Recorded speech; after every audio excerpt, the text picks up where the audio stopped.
शुरू करते हैं अल्लाह के बाबरकत नाम से जो बड़ा मेहरबान और निहायत रहम वाला है। तमाम तारीफें मेरे अल्लाह रब्बुल इज़्ज़त के लिए हैं। खौफनाक कहानियों के मुअज़्ज़ज़ नाज़रीन को मेरी तरफ से अस्सलाम वालेकुम। उम्मीद करती हूँ आप सब लोग खैरियत से होंगे, जहाँ होंगे खुश होंगे और मेरे चैनल पर खौफनाक कहानियों को बहुत पसंद भी करते होंगे। आज आप लोगों के लिए मैं बहुत ड्रावनिंग कहानी लाई हूँ जिसे आप लोग बहुत पसंद करेंगे। कहानी शुरू करने से पहले आयतुल कुर्सी पढ़ लें और हेडफोन्स लगा लीजिए क्योंकि आज की कहानी बहुत ड्रावनी है। सिलसिला शुरू करते हैं आज की कहानियों का। आज की कहानी आफ्ताब शेयर कर रहे हैं। आफ्ताब कहते हैं, मैं सखर का रहने वाला हूँ और आज आपके साथ हम लोगों की जिंदगी की बहुत ड्रावनी कहानी शेयर करूंगा। ये आज से करीब 13 बरस पुरानी बात है। मेरी बड़ी बहन की शादी थी। हम लोगों ने शॉपिंग करनी थी तो हम लोगों ने ये प्लान किया हुआ था कि हम लोग उनकी शादी की शॉपिंग करेंगे लाहौर से जाकर। मेरी बहन को शुरू से ही ये था कि जब भी शादी होनी है तो सारी शॉपिंग मैंने लाहौर से करनी है। अक्सर जगहों पर ये देखा जाता है कि जैसे सखर हो गया, दूसरे कुछ ऐसे शहर हैं जहाँ से लोग स्पेशल शॉपिंग करने के लिए लाहौर जाते हैं। तो हम लोगों का भी ऐसे प्लान था। हम लोगों ने कहा कि ड्राइव तो खासी ज़्यादा है, सखर से लाहौर का सफ़र 8 घंटे का है, 8.5 घंटे का। अब हम लोगों ने अपनी गाड़ी पर ही जाना था। मैंने ही गाड़ी ड्राइव करनी थी। अम्मी, मैं, मेरी बहनें, छोटा भाई, अब्बू जी जो थे वो पीछे घर पर ही थे। तो हमने उन्हें कहा कि हो सकता है हमें 1 या 2 दिन वहाँ पर स्टे करना पड़े। अब्बू की एक कज़न थी जो लाहौर में ही रहती थी, तो उनके पास हम लोगों ने 2 दिन के लिए रुकना भी था। हम लोगों ने तैयारियां शुरू की। नवंबर था जब हम लोगों ने जाना था लाहौर शॉपिंग करने के लिए। मेरी बहन जो थी बहुत एक्साइटेड, बड़ी खुश थी, बहनें शॉपिंग करने जा रहे हैं हम लोग। अम्मी ने कहा कि हम लोग सफ़र शुरू करेंगे तकरीबन दोपहर के टाइम या थोड़ा सा इसके बाद, क्योंकि सुबह में बहुत ज़्यादा रश हो जाता है, निकलते निकलते भी टाइम हो जाता है। अपनी गाड़ी पर जाना था इसलिए कोई ख़ास मसला भी नहीं था। करते करते हम लोगों को 5, 5:30 हो गए। हम लोगों ने अपना सफ़र शुरू किया। निकलते निकलते कभी ये चीज़ कोई रह जाती थी, कभी कोई चीज़ रह जाती थी। बहरहाल सफ़र शुरू किया। अभी भी अगर हम 5:30 बजे भी हमने 5, 5:30 बजे सफ़र शुरू किया था तो जाते जाते भी हमें रात हो जानी थी। कुछ खाने पीने का सामान भी साथ रख लिया था कि भूख लगे तो हम लोग रास्ते में खा सकें। खैर, सफ़र शुरू हो गया। अब हम लोग सफ़र अपना जारी किया। रास्ते में काफ़ी बातें करते गए, हंसते खेलते गए। 3-4 घंटे आराम से गुजर गए। 10:30, 11 बजे का टाइम था। हम लोगों को भूख लगी सबको। रास्ते में हम लोग ये जैसे जूस, चिप्स, ऐसी चीज़ें भी हम लोगों ने ली हुई थी। अम्मी ने कहा कि चलो खाना खा लेते हैं। खाना हम लोगों ने अपना साथ बनाया हुआ था क्योंकि हम लोगों का प्लान था कि हम एक पिकनिक टाइप भी कर लेंगे बाहर ही। अब एक रास्ते पर हम लोग जा रहे थे तो वो दोनों साइडों पर दरख्त थे, दूर दूर तक जैसे मैदान थे, बड़ी खूबसूरत जगह थी। तो अम्मी ने कहा कि ये रात का टाइम तो यहाँ पर बैठकर खाना खाने वाली जगह नहीं है, क्योंकि यहाँ तो जैसे सारी अंधेरा है तो हम कैसे यहाँ पर खाना खाएंगे। इतनी यहाँ पर जैसे दरख्त है, ग्रास है, इनमें सांप भी होते हैं, तो हम यहाँ पर खाना नहीं खा सकते। थोड़ा और आगे जाते गए जाते गए जाते गए, कोई ऐसी जगह ही नहीं थी मिल रही। पूरे रास्ते ही ऐसे थे। आगे जब हम लोग गए, एक गांव टाइप जगह थी, यानी कोई जैसे रास्ते में काफी गांव आते हैं तो वैसी एक जगह थी, गांव टाइप जगह थी। वहां से हम लोग गुजर रहे थे। वहां पर हम लोगों ने देखा कि जैसे कच्चे मकान थे, बड़े खूबसूरत थे कच्चे मकान लोगों के। वहां पर एक सड़क थी, उस सड़क के साथ 2 दरख्त थे काफी बड़े। उनके दरमियान में पूरी मिट्टी की एक बैठने की जगह बनी हुई थी। वहां पर एक लालटेन भी जल रही थी। शायद वो जगह किसी के घर की होगी या किसी ने बैठने के लिए ही बनाई होगी। हैरत अंगेज बात यह थी कि वहां पर लालटेन जल रही थी, साफ सुथरी मिट्टी की बड़ी गोल सी, बड़ी खूबसूरत सी दरख्तों के दरमियान में जगह बनी हुई थी। जब हम लोगों ने वो जगह देखी, हम लोग बड़े हैरान हुए कि ये तो इतनी खूबसूरत जगह है, पता नहीं अब ये किसके घर की है। आसपास देखा, कोई घर भी नजर नहीं आ रहा था। घर थे लेकिन दूर दूर थे। उस मखसूस जगह के आसपास कोई घर नहीं था। मेरी बहनें कहती जगह बड़ी मजे की है, गांव का माहौल लगेगा, चलो इधर ही बैठकर खाना खाते हैं। ऊपर लालटेन भी चल रही है, आसपास आबादी भी, अगर कोई आया तो हम उनको बता देंगे मुसाफिर हैं। हम लोगों को भूख लगी थी, हम खाना खाने के लिए यहाँ पर बैठ गए। मैंने सोचा कि चलो मैं बाहर निकल कर देखता हूँ, शायद कोई नजर आ जाए तो पूछ लेते हैं, पूछने में क्या हर्ज है। इतने में मैंने गाड़ी एक साइड पर रोकी, बाहर निकला, सारे घरों के दरवाजे बंद, 12 बज चुके थे, सब अपने घरों में थे। लोग गांव के जल्दी सो जाते हैं, सड़कें खाली, बिल्कुल खाली सड़कें थी, कहीं कोई भी नहीं था, सब घरों के दरवाजे बंद थे। मैंने मुनासिब नहीं समझा कि मैं किसी घर पर जाकर दस्तक दूं। हम लोगों ने एडवेंचर भी किया, थोड़ा सा चटाई बिछाई, चटाई वगैरह हम लोग अपनी चीजें साथ लेकर आए थे। चटाई बिछाई उस जगह के ऊपर, साइड से दोनों साइडों से 2-2 सीढ़ियां बनी हुई थी ऊपर चढ़ने की। हम लोग वहां पर बैठे, दरख्तों के दरमियान में एक छोटा सा जैसे गोल सा पूरे बड़े बेड जितनी वो जगह थी, उस खाने का सामान रखा, ठंडी हवा चल रही थी, सामने मेन सड़क दूर से गुजर रही थी। हम लोग वहां पर बैठ के खाना शाना खाना शुरू किया। खाना खाते खाते एकदम से हमें अपने आस पास से एक आवाज आई। आवाज ऐसी थी कि जिस तरह से कोई बूढ़ी सईफ औरत है और जैसे वो कुछ बोल रही है। उधर तो कोई घर था नहीं, दरख्तों के पास, घर थोड़े दूर थे। अम्मी कहती है तो किसी बूढ़ी औरत की बोलने की आवाज आ रही है, भला औरत कहाँ से आई। आस पास देखा, कहीं कुछ नजर नहीं आ रहा था। थोड़ी देर गुजरी तो ऐसा लगा जैसे कोई यंग लड़की बोल रही है, हंस भी रही है और बोल भी रही है, जैसे किसी से को मुखातिब होकर बातें करता है। टाइम देखा तो टाइम 12:30 से ऊपर हो चुके थे। मैंने अम्मी से कहा, अम्मी बस मुनासिब नहीं है, अब हम लोग यहाँ से उठते हैं। अम्मी ने भी कहा कि बहुत रात होगी, अब हमें उठना चाहिए, पता नहीं ये कैसी जगह है कैसी जगह नहीं है। जैसे ही हम लोग उठे, मेरी बहनें भी उधर ही बैठी थी, तो एकदम से ऐसा लगा कि जिस तरह मेरी बहनें बैठी हैं उनके पीछे दरख्तों में एक औरत खड़ी है, सुर्ख रंग का लिबास पहने एक औरत खड़ी है, खासी कदावर औरत है, जैसे घूंघट सा लिया हुआ है। एकदम मेरी चीख निकली। मैंने अपनी बहन से कहा, तुम्हारे पीछे कोई खड़ा है। वो डर गई, जिसकी शादी थी, उसने पीछे पलट कर देखा तो क्या देखते, दरख्त के पीछे कोई हटा है, दरख्त के पीछे कोई हुआ है। कहती है हाँ दरख्त के पीछे कोई है। लालटेन जो चल रही थी उसकी भी रोशनी थी, गाड़ी के हेडलाइट्स भी ऑन थे, उनकी भी रोशनी थी। हम लोगों को था कि हम लोग बिल्कुल मेन के करीब हैं, अगर कोई आएगा भी तो हम उनको बता देंगे हम फैमिली हैं। तो हम लोग यहाँ से गुजर रहे थे, हमें ये जगह अच्छी लगी तो हम लोग यहाँ पर बैठ गए, क्योंकि जिस वक्त हम लोग कोई लोकेशन ढूंढ रहे थे खाना खाने की, तो ये आबादी जब हमें नजर आई तो हमने गाड़ी स्लो कर ली। फिर ये जगह बिल्कुल सामने सड़क पर भी खड़े होकर ये जगह नजर आती थी। वो औरत नजर आई, इतने में मेरी बहन उठी और झांक कर दरख्त के पीछे से देखने लगी। जैसे उसने दरख्त के पीछे से देखा, उसकी चीख निकल गई। वो डर गई और तेजी से भागती हुई नीचे उतरी। बाकी 2 भी उतर आई। भागी भागी गाड़ी के पास से आकर कहती है, दरख्त के पीछे कोई औरत खड़ी है, बहुत लंबे कद की, पतली सी, जैसे उसने घूंघट निकाला हुआ है। इतने में हम लोग गाड़ी में बैठे। अम्मी ने कहा जल्दी गाड़ी में बैठो, जो भी है हमें बुलाने की जरूरत नहीं है, बहुत रात हो गई है, पता नहीं कौन है कौन नहीं। अभी ये कहना ही था, गाड़ी मैंने जैसे ही सब बैठे गाड़ी रिवर्स करने लगा, वो औरत जैसे दरख्त के पीछे से निकली। वो चल नहीं रही थी, उसके पांव थोड़े से ऊंचे थे हवा में, ऐसे हमारे करीब आ रही थी जैसे वो उड़ रही है, पांव भी उल्टे थे पीछे की तरफ। इतना वो भयानक मंजर था। वो लालटेन की जो रोशनी थी वो ऐसे टिमटिमाने लगी और बिल्कुल जैसे कोई डरावना सीन होता है। अम्मी ने कहा कि इससे बचो और गाड़ी निकालो।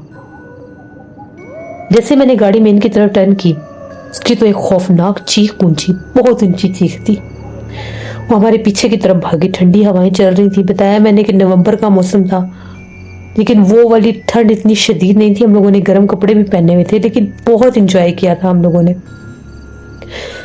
अब वो सारा इंजॉय तो हम भूल गए, वो तो हमारी गाड़ी के पीछे भागने लग गई।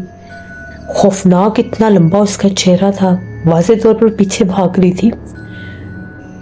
मैंने आगे जाकर गाड़ी अपनी फुल स्पीड में मैंने गाड़ी चलाई, इतनी स्पीड में गाड़ी चलाई कि 5-10 मिनट में हम लोग उस जगह से खासे आगे निकल आए।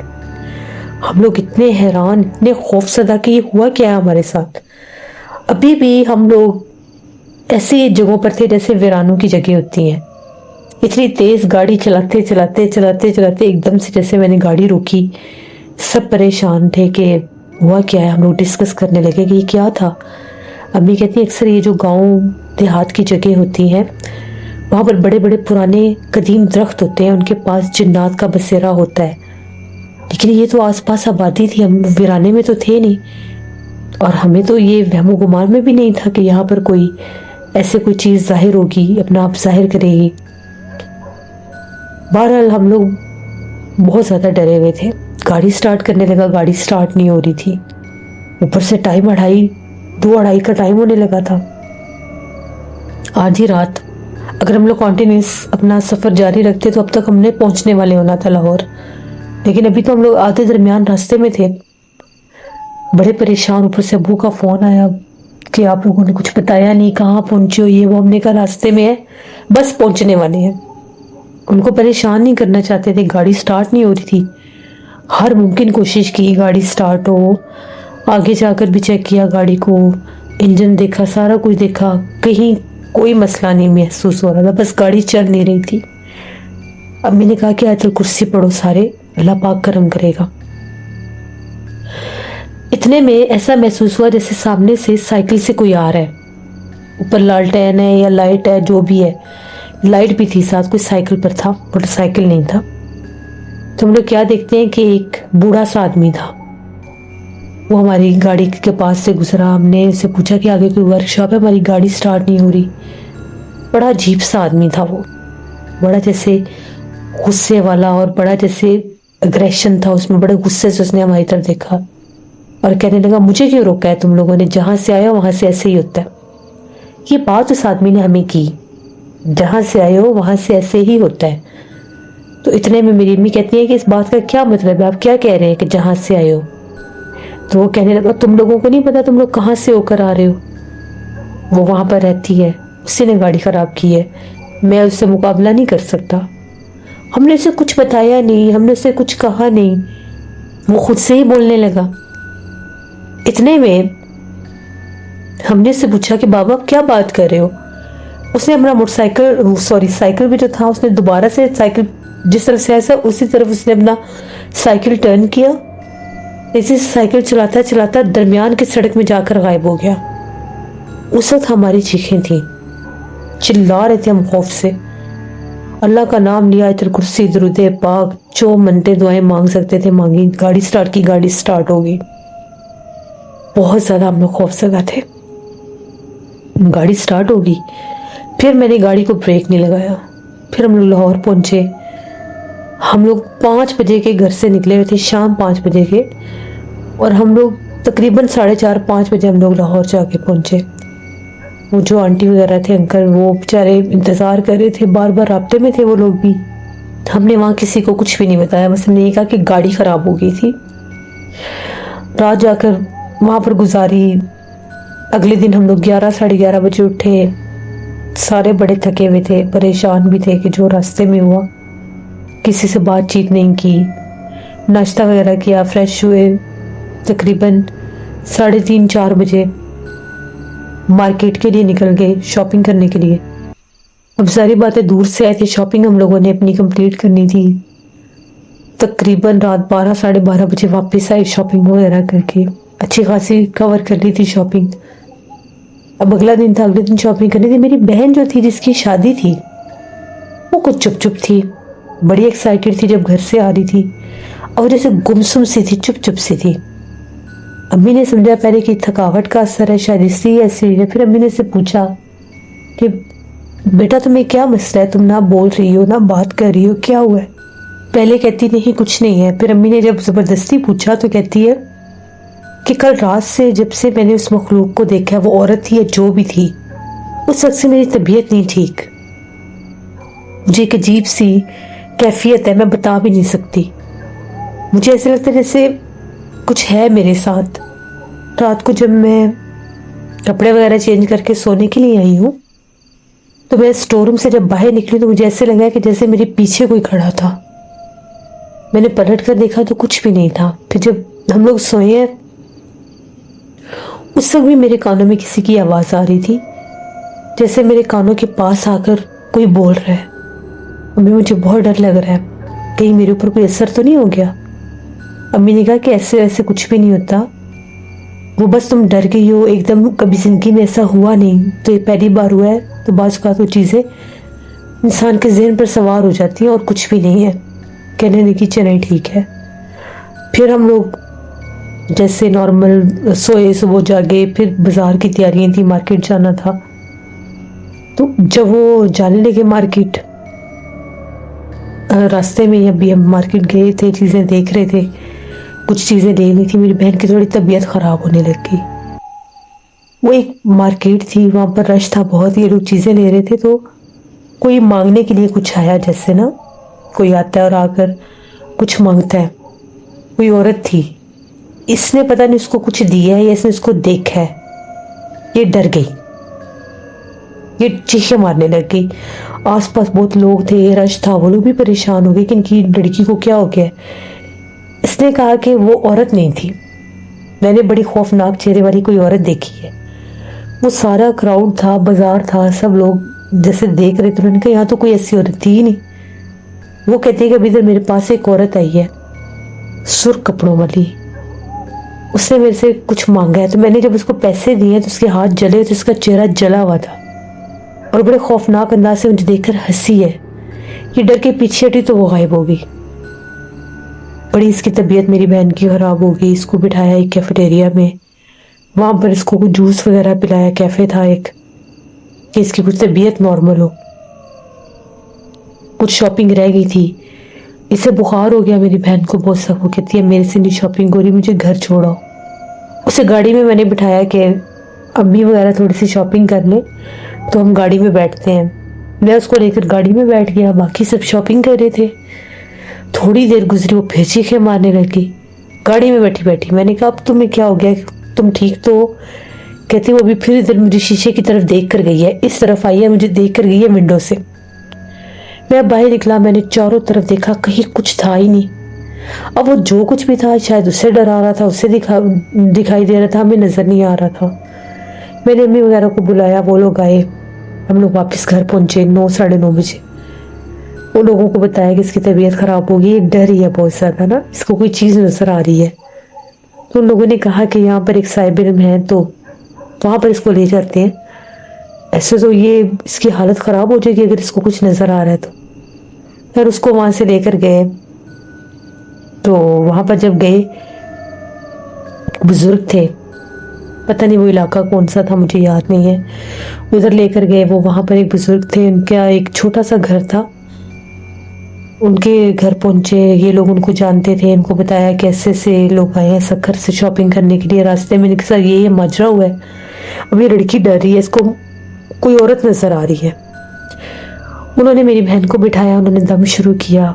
जैसे दम शुरू किया, ये तो अपने सर को झटके देने लगी, जैसे पता नहीं इसके सर को क्या हो रहा था।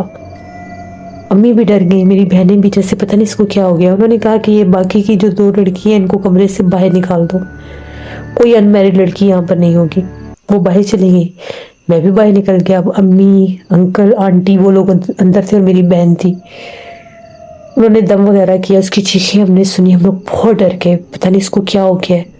बेचारी इतनी खुश थी, इनकी शादी थी मेरी आपी की बड़ी सिस्टर की, तो पता नहीं इसके साथ क्या हो गया। अब तकरीबन आधा पौना घंटा लगा, वो आवाज़ें कुछ बंद हुई, सब बहुत घबराए हुए थे।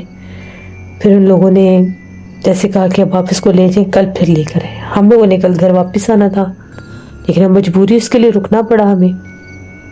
जब घर पहुंचे, वापस आए, तो अम्मी ने बताया कि इसके ऊपर वो चीज़ हावी हो चुकी थी, क्योंकि एक तो इसकी शादी के दिन थे और ऊपर से ये नई नवेली जैसे दुल्हन पर असरात होते हैं, ऐसी चीज़ों के असर हो जाता है, उन बुजुर्ग ने बताया। और अगर आसपास कोई अनमैरिड लड़की हो तो वो चीज़ उसमें से निकलकर दूसरी की तरफ भी जाने की कोशिश करती है। तो उन्होंने वक्ती तौर पर तो इस पर से हटाई है, लेकिन कल फिर दम करवाना है, कल वो तावीज़ देंगे। और उन्होंने कहा है कि रास्ते में आप लोगों ने किसी ऐसे वीरान जगह पर नहीं रुकना। उनका ये बताना है वो एक चुड़ैल आफत थी जो उस जगह पर मौजूद थी। अब उसका बसेरा या तो उस गांव में है, या उन दरख्तों पर है, या वो जो जगह से किसी ने बनाई हुई है जहाँ पर लाइट जलाई हुई थी, या वहां पर है। बुजुर्ग ने तो एक बात ये भी कर दी कि शायद वहां पर कोई पढ़ाई ना करता हो, किसी को कोई ऐसी जगह ना हो आप लोग बिना बताए बिना देखे कैसे आप किसी जगह पर जाकर बैठ सकते हैं? अब वहां पर अगर लालटेन जल रही है, दरख्तों के दरमियान वो जगह है, तो वो पता नहीं किस मकसद के लिए थी। बहरहाल जो भी था, हम लोग तो बहुत ज्यादा परेशान थे। मेरी बहन तबीयत उसकी बहुत ज़्यादा खराब थी, घर आकर भी वो सो गई फौरन। उसका चेहरा ऐसे 2 दिन में अजीब सा जैसे मुरझाया मुरझाया सा हो गया था। अब्बू को पता चला, अब्बू को बताया, अब्बू बड़े परेशान हुए। यहाँ तक कि अब्बू ने तो हमें बहुत डांटा भी कि आप लोग रास्ते में रुके क्यों थे, आप लोगों को क्या जरूरत थी रुकने की। उसके बाद जब हम लोगों ने अगले दिन लेकर गए, फिर दम करवाया, जिसने चीखें नहीं मारी, ना ही वो उस रात डरी। पहले तो कहती थी वो मेरे कान के पास आकर बोलती है। फिर उन्होंने ये कहा कि इसकी शादी पर भी आप लोगों ने खास ख्याल रखना है कि जब ये दुल्हन बने, अकेली बिल्कुल ना इसको छोड़ना, साथ रहे कोई ना कोई। जब ये दुल्हन बनकर बैठी हो तब भी आप लोगों ने इसका ख्याल रखना है। ये तावीज़ गले में होगा तो इंशाल्लाह वो हावी नहीं होगी। और इसके निकाह से पहले इसने बावजू होना है, फिर निकाह करना है इसने, और दुआ मांगनी है कि वो चीज़ पीछे हट जाए। उसको समझाया सारा कुछ। अभी तो दिन थे, 10-15 दिन थे अभी शादी होने में, बल्कि इससे भी ज़्यादा दिन थे, 20 दिन थे। तो उन 20 दिनों में भी उन्होंने कहा कि इसकी खासी हिफाजत करनी है, कि वो चीज़ असरअंदाज होने की कोशिश करेगी। तावीज़ उन्होंने दे दिया, उसने गले में पहन लिया। तावीज़ लेकर जब हम लोग घर आ गए, उसने गले में पहना। रात हुई तो उसको कहते मेरा गला कोई दबा रहा है, मैंने तावीज़ नहीं पहनना, मेरे गले से तावीज़ निकाल लें। हम लोग बड़े परेशान कि तावीज़ कैसे निकाले, तावीज़ निकाला तो वो चीज़ हावी होगी। उसे बड़ा समझाया कि तावीज़ नहीं निकालना, वो चीज़ जानबूझ कर डरा रही है कि तुम उतार दो इसको, लेकिन तुमने बिल्कुल इसको नहीं उतारना। बार बार समझा रहे थे उसको। कहीं उसने रात को तावीज़ गले से उतार दिया, क्योंकि वो कहती थी मेरा गला कोई दबा रहा है। सोए सोए इसको पता नहीं शायद कुछ हुआ, उसने उतार दिया। हम लोग सारे सोए हुए थे। एकदम से अम्मी की आंख खुली, उन्हें कोई स्मेल सी आई कमरे से, बड़ी अजीब से, जैसे कुछ जल रहा है। तो अम्मी की जब आंख खुलती है तो अम्मी क्या देखती है कि मेरी बहन जहाँ पर सोई हुई है उसके ऊपर कोई बहुत लंबे बालों वाली मखलूक झुकी हुई है इसके सर की तरफ से, और जैसे उसके माथे पर कोई फूंक मार रही है। धुआं धुआं सा था। अम्मी ने शोर मचा दिया कि ये कौन है, ये कौन है, लाइट जलाओ, लाइट जलाओ। हम लोग भी सारे जाके लाइट जलाई, कहीं कुछ नहीं था। लेकिन जहाँ पर मेरी बहन सोई हुई थी वहाँ पर धुआं भरा था। वो एक सिंगल बेड था, कहती थी मैंने वहाँ सोना है। उन्होंने हमें एक कमरा दिया था, हॉल कमरा, वहाँ पर डबल बेड भी था, एक सिंगल बेड भी था, सोफा भी था। एक कॉर्नर पर एक और छोटी सी चारपाई भी उन्होंने बिछा दी थी कि लोग तंग ना हो। वो जब उठी वो उसने रोना शुरू कर दिया। उसने कहा मेरे सर में, मेरे कानों में बहुत दर्द हो रहा है। उससे अम्मी ने उदम किया हुआ पानी दिया, तावीज़ देखा तो तावीज़ गले में नहीं था। अम्मी ने कहा तुमने तावीज़ क्यों उतारा, इसीलिए वो चीज़ हावी हुई है। वो देखे चारों तरफ तावीज़ ना मिले, बिल आखिर लाइट से नहीं, नीचे से देखा बैठकर तो वो बेड के नीचे गिरा हुआ था। वो तावीज़ उसके गले में पहनाया, कुछ उसकी हालत बेहतर हुई। बड़े हम लोग डरे हुए थे, परेशान थे।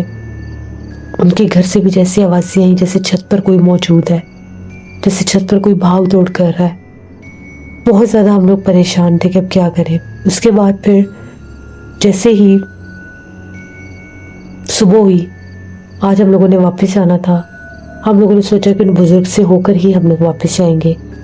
वापसी पर हम लोग उनके पास गए, उनसे मिले, उनको बताया कि हम लोग जा रहे हैं, तो आप हमारे लिए दुआ करिएगा। उन्होंने दम भी किया हम सबको, और उन्होंने कहा कि तुम लोग खैरियत से जाओ, वहाँ पर पहुँचकर मुझे बता देना, मैं पढ़ाई करता रहूँगा। फिर उन लोगों ने अपना सफ़र आज जल्दी शुरू किया। दिन 11 बजे हम लोग निकल पड़े।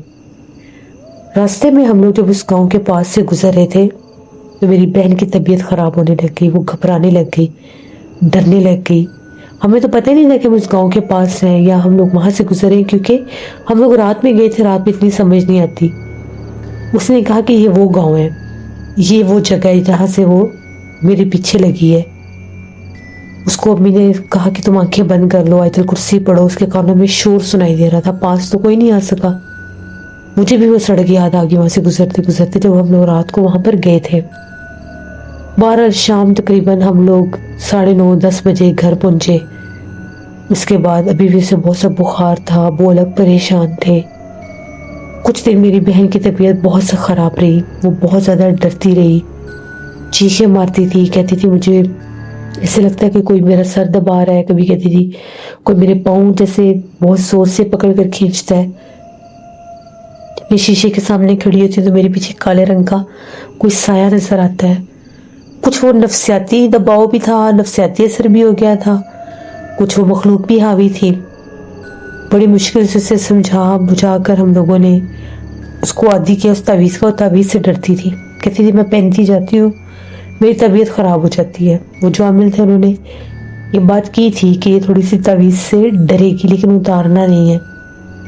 उन आमिल को भी हम लोगों ने बताया अगले दिन, तो उन्होंने कहा कि मैं इसार बत्ती करके तुम लोगों को भेजा था मैंने। तो उन्होंने बताया कि रास्ते में उसकी तबीयत ख़राब हुई थी और उसे पता चल गया था कि वही गांव है जहाँ पर उसके पीछे वो लगी थी, और वो बड़ा कदीम पुराना गांव था, पुराना से वो रास्ता था जहाँ से हम लोग अंदर दाखिल हुए थे। बहरहाल फिर उन्होंने फिर उसको फ़ोन पे दम किया और सख्ती से कहा कि तावीज़ नहीं उतारना। अब उसके अगले दिन वो कुछ नॉर्मल हुई, 1-2 दिन गुजरे, कुछ उसकी तबीयत संभली, जो शॉपिंग की थी वो चीज़ें देख रहे थे। उसमें कांच की सुर्ख चूड़ियाँ आई। उन चूड़ियों को देखकर वो बहुत डर गई, कहती इन चूड़ियों को पीछे कर ले, मुझे इनसे डर लग रहा है, मैंने नहीं पहननी। अम्मी ने कहा क्यों, चूड़ियाँ क्यों नहीं पहननी? कहती उसके हाथ में भी ऐसी चूड़ियाँ थी, मुझे डर लग रहा है, इनको पीछे कर ले। अम्मी ने साइड पर कर ली। कुछ चीज़ें उसे पसंद आई, कुछ कहती है कि मैंने खरीदी नहीं थी, कुछ बहुत ज़्यादा उस पर असर हुआ था। खाना देते थे, खाना बहुत ज़्यादा खा लेना या बिल्कुल 1-2 निवाले लेकर छोड़ देना। कभी कहती थी मुझे खाने में से ऐसी स्मेल आ रही है, कभी कहती थी ऐसी स्मेल आ रही है, जबकि कोई इसमें ऐसा प्रॉब्लम नहीं होता था। ऐसे 3-4 दिन गुजर गए, उसकी बड़ी केयर की, हिफाजत की कि वो अकेली ना हो। उन आमिल ने कहा था कि कोशिश करेंगे इसको अकेले नहीं छोड़ना, जैसे ही अकेली होगी वो चीज़ इस पर हावी होने की कोशिश करेगी। इसने कहा कि मैंने आज ही शॉवर लेना है, मैंने नहाना है। अम्मी ने बड़ा समझाया कि भी तुम ये गले से तावीज़ ना उतारो, तुम 1-2 दिन के बाद नहा लेना। कहती नहीं, मैंने आज ही नहाना है। वो कहीं बाथरूम में नहाने के लिए गई, थोड़ी देर के बाद उसकी चीखें सुनाई देने लग गई। हम लोग बड़ा डरे कि अब क्या करें। अम्मी भागी अंदर, बहनें भागी, वो बड़ी डरी हुई थी। अपनी ज़ेरे निगरानी उसको कपड़े पहनाए, पूछा कि क्या हुआ है। तो कहती कि जैसे मैं बाथरूम में तावीज़ उतार कर आई हूँ, थोड़ी देर के बाद मुझे सामने शीशे में से काले रंग की औरत का चेहरा नजर आ रहा था। मुझे बार बार उसका चेहरा नजर आ रहा था, बार बार चेहरा नजर आ रहा था, वैसे ही चेहरा जैसे मैंने उस औरत का देखा था। फिर नाबिल को दम किया तो उन्होंने कहा कि आप लोगों को कहा था कि इसको अकेले नहीं करना, पहन के ही तावीज़ नहा लेना था ताकि वो सामने ना आती वो चीज़। बस फिर उसकी शादी के दिन करीब आ रहे थे और वो और ज़्यादा अजीब से अजीब तर होती जा रही थी। फिर उन आमिल ने से बहुत दम किया, पढ़ाई की, तब जाकर वो कुछ नॉर्मल हुई। शादी भी होगी। शादी पर भी वो बड़ी चुप चुप थी। शादी पर भी वो ऐसे नॉर्मल लड़कियों की तरह नहीं थी, ऐसे सबको देख देख के डर रही थी। उन लोगों को ये लगा कि शायद शादी का प्रेशर है, माँ बाप को छोड़ना, घर को छोड़ना, इसलिए इसकी ऐसी हालत हुई भी है। उसके बाद जैसे उसका निकाह हुआ, शादी रुखसती हो गई, उस घर से जाने के बाद वो कुछ बेहतर हुई, कुछ हंसी खेली, कुछ नॉर्मल हुई कि भैया जैसे वो चीज़ उसे तंग नहीं कर रही थी, तावीज़ उसका गले में ही था। फिर आहिस्ता आहिस्ता वो ठीक होने लग गई। तो ये सफ़र की कहानी थी, जो कुछ हमारे साथ रास्ते में हुआ और मेरी बहन के साथ जो कुछ हुआ। और मैं आप लोगों को ये मैसेज दूंगा, जो हम लोगों से हुआ, जो हम लोगों ने किया या कर बैठे, कभी भी आप लोग दौरान सफ़र किसी जगह पर रात के वक्त ना रुकें। हाँ, कोई होटल वगैरह हो वो अलग बात है, लेकिन ऐसे हम लोगों की तरह गलती ना करें एडवेंचर के चक्रों में या पिकनिक के चक्रों में, क्योंकि हमें नहीं पता होता कि जिन जगहों पर हम लोग रुक रहे हैं वहाँ पर क्या कुछ हो सकता है और वो कितना सख्त हो सकता है। इसलिए हमेशा अल्लाह से रहम मांगना चाहिए और अपनी हिफाजत करनी चाहिए। ये हम लोगों की कहानी थी। बहुत शुक्रिया आफ्ताब आपका। जिससे ये थी आज की खौफनाक कहानी, जिससे हमें ये सबक मिलता है कि हमेशा अपनी हिफाजत करनी चाहिए, टाइम देखना चाहिए कि किस जगह पर आप रुक रहे हैं। गाँव के हिस्सों में, वीरानों में रात के वक्त बहुत जिन्नात होते हैं, उनमें हर किस्म के जिन्नात होते हैं, चुड़ैलें, आफतें, जिन्नी, जिन, भूत, प्रेत। हर एक का अपना एक तरीका है इंसान को पोजेस्ट करने का। तो ये बात भी सच है कि जो अनमैरिड लड़की होती है उनके ऊपर पिछल पैरी का बहुत जल्दी असर होता है। इसलिए जब भी घर से निकले सदका खैरात करें, आयतुल कुर्सी दुरूद पाक का हिसार करके, चारों कुल का हिसार करके जाएं कि रास्ते में आने वाली हर मुसीबत से निपटा जा सके। इन कहानियों को जितने शौक से सुनते हैं, इनमें छुपे मैसेज भी आप लोगों को समझने चाहिए। ये थी आज की खौफनाक कहानी। उम्मीद करती हूँ आप लोगों को पसंद आई होगी। अपना फीडबैक मुझे ज़रूर दें। आप लोग भी अपनी खौफनाक कहानियाँ शेयर कर सकते हैं डिस्क्रिप्शन बॉक्स में दिए गए ईमेल आईडी dushilmir57@gmail.com पर। इसके अलावा आप लोग मुझे कमेंट बॉक्स में भी स्टोरी शेयर कर सकते हैं। इंशाल्लाह ताला पुरसब्र मुलाकात होगी किसी नई खौफनाक कहानी में। Thank you for listening my stories. Stay tune. अल्लाह हाफिज़।